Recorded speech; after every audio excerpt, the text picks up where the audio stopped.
At Carson's Los Angeles Tonight Show set, Ed McMahon.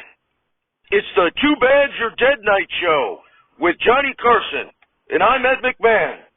And here's Johnny! Applause, applause, applause. Carson comes out. Carson. Yes, thank you. Thank you. Boy, you're all lively for a bunch of dead people. That's right. So 2 nights ago at the Oscars, Will Smith slapped Chris Rock for telling a joke about Will's wife. In other news, Bill Clinton slapped Jay Leno for telling a joke about Bill's wife. And now I'm afraid I'm going to get slapped for not using Dave's name instead. You can't win with those two. Now, Mr. Rock, Chris, we have yet to have him on the program. McMahon, because he's still alive. Carson, because he's still alive. That's right, Ed. Nothing gets past Ed. Okay, Ed's on top of everything, including the interns in the back. McMahon, ha, ha, ha, ha. Carson. Now, we've never had Chris Rock on the program, but we can't wait. Just need to have it on a different date than Muhammad Ali. But we asked Will Smith why he slapped Chris Rock, and you're not going to believe this. It turns out it wasn't because Chris made a joke about Will's wife being bald. It was because he didn't like the punchline. He would have preferred a slap line. But Will did have a few alternatives he would have preferred Chris use. Do you hear about these? Okay. Adam's Family, Uncle Fester transitions. For the basketball fans, WNBA, No Air Jordan, the Michelle Jordan story. Here's another one, Ed. Superman versus Lexi Luthor. That's Lexi Luthor. Okay, there's still a few others, Ed.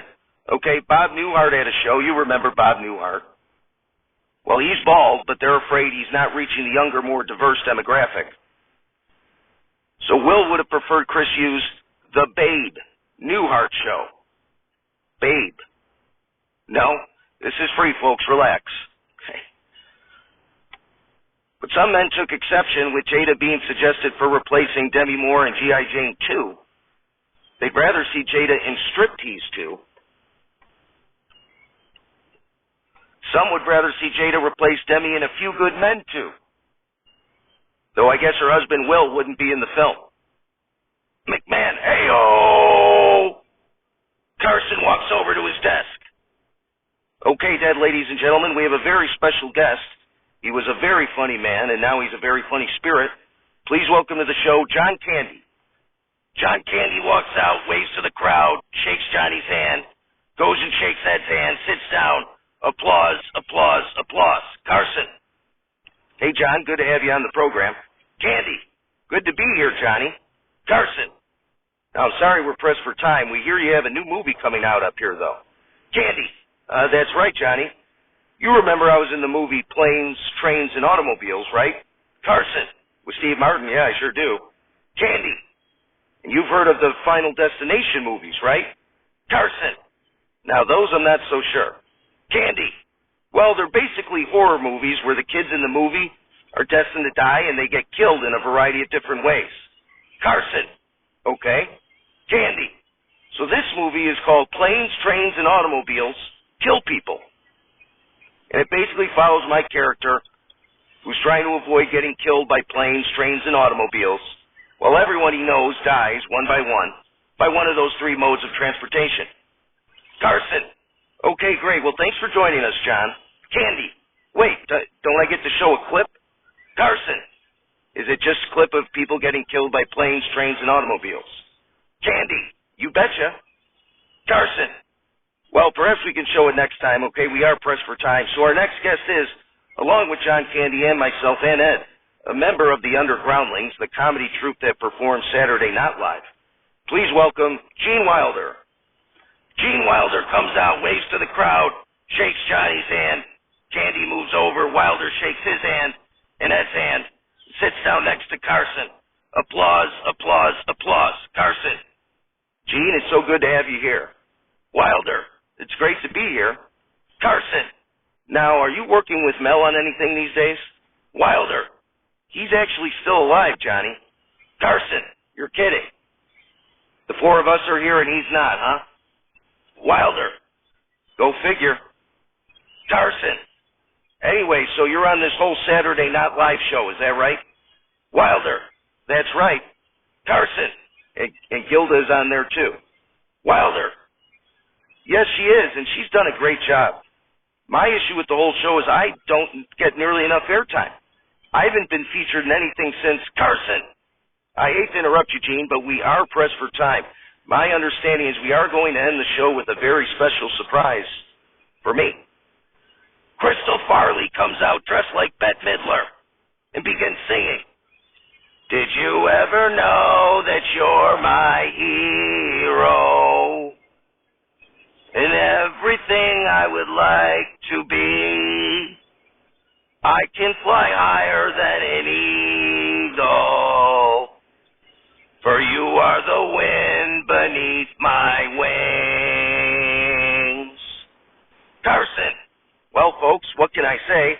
Other than live from Tom's phone, we're not alive.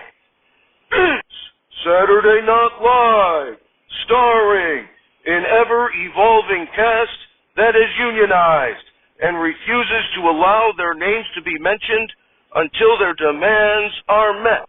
Musical guests, Jim Morrison and Ray Manzarek, and your host, Andy Kaufman. Ladies and gentlemen, Andy Kaufman.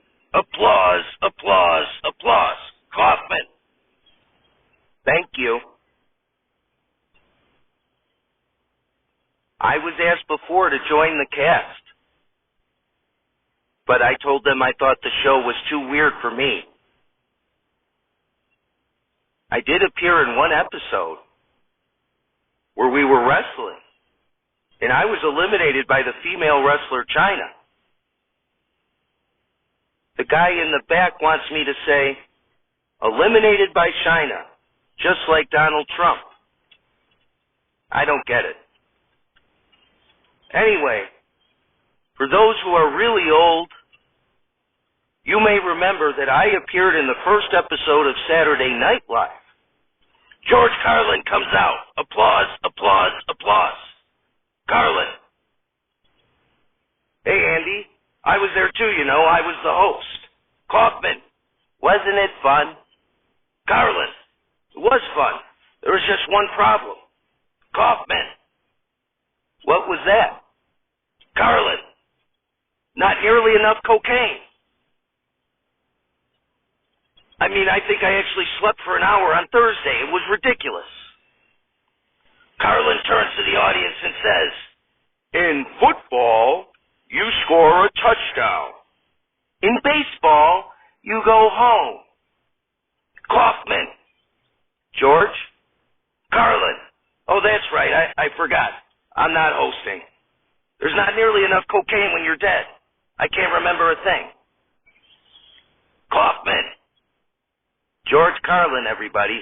Applause, applause, applause.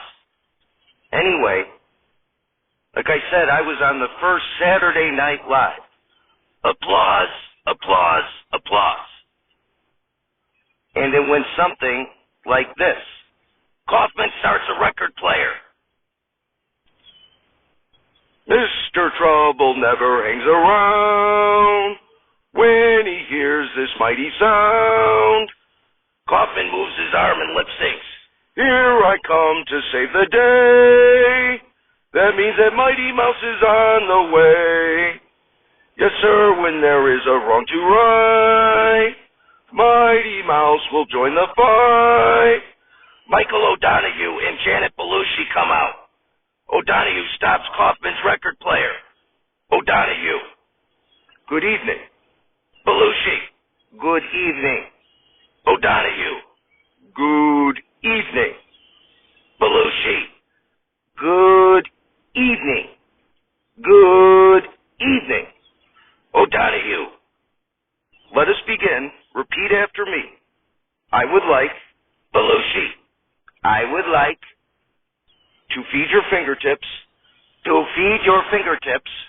To the Wolverines. To the Wolverines. Next, I am afraid, we are out of badgers. Would you accept a wolverine?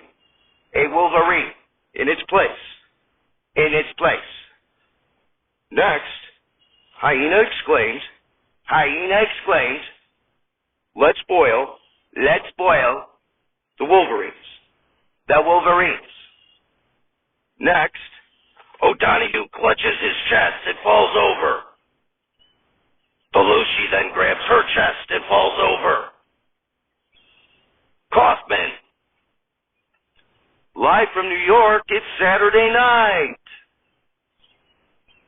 We got a great show for you tonight. Jim Morrison and Ray Manzarek are here. So we'll break on through to the end of the night to light my fire. We'll be right back.